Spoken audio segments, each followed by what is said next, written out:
Natin ngayon ang multi-medal, palalong pamat sa gold medalist sa swimming, si Sofia Gara, who's won award dyan sa Siklab Award. Sofia, first of all, does it feel na makatanggap ka ng award mula sa Siklab?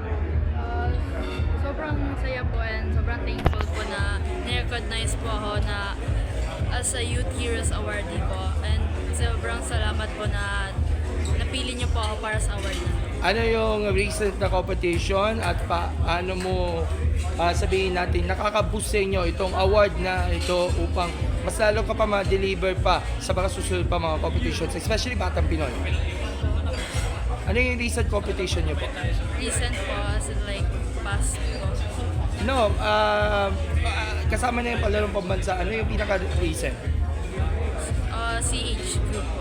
Sa CH Group, you won bronze, no? Bronze and silver po. Okay. So, for the Batang Pinoy, ano yung preparations na inyong ginawa and how do you, sabihin natin, expect from you to deliver more top rating records and breaking more performances? For this year's Batang Pinoy. Mm-mm.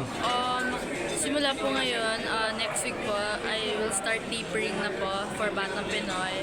And parang goal ko po sa Batang Pinoy ay maka 5 records and 5 gold medals po and most outstanding swimmer.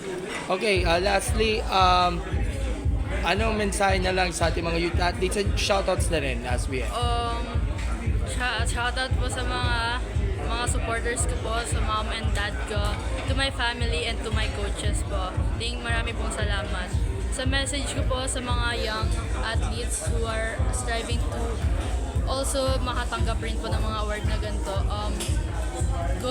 advice ko lang po sa inyo, like, do your best na lang po and God will do the rest. Thank you so much, Sophia. God bless and more power. Congratulations.